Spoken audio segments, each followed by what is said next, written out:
Hoy, lalaki, mag-usap tayo. Yes po, Donya. Unti-unti nang umiibig ang anak ko sa'yo. Kaya ikaw na ang lumayo sa kanya. Eto ang 1 milyon. Lumayo ka!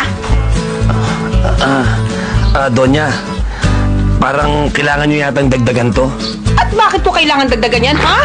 Eh kasi, unti-unti na rin umiibig yung isa nyo pang anak.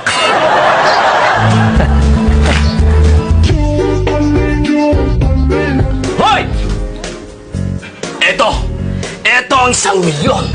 Layuan mo ang anak ko! Papa! Sige. Pero dagdagan mo ng 20. Hindi. Ayan na nga ang 1 milyon!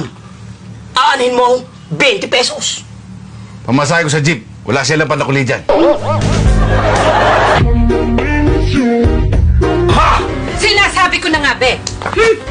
May namamagitan sa inyong dalawa. Ibigyan kita ng 1 milyon. Layuan mo ang anak ko. Nako, hindi ko gagawin yan. Hindi ko lalayan ng anak nyo. Wow! Ganun mo kamahal ang anak namin?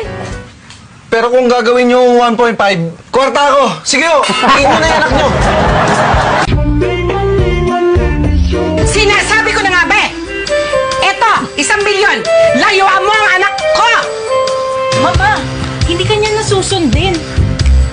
Bakit? Ganun ka ba niya kamahal, ha? Hindi, binigyan ko na siya ng 2 milyon para di niya ako iwan. Ah! Paano mo nagawang pumatol sa mahirap na yan, sa paslupang yan, at walang perang yan, at walang pinag-aralan? Ito! 1 milyon! Layuan mo anak ko! Hindi ko magagawa yun. Hindi ko matatanggap to. Bakit? Mahal mo siya? Eh kasi hindi ako marunong magbilang eh. Hindi ko alam kung 1 milyon talaga laman nito. Sinasabi ko na nga, Be. Oh, ito 1 milyon. Layuan mo ang anak ko! Madali naman po akong kausap eh. Ngayon naman po, ikaw po makinig sa akin. Ano yun? Ito po 1 milyon. Layuan mo kami na anak mo. Sige.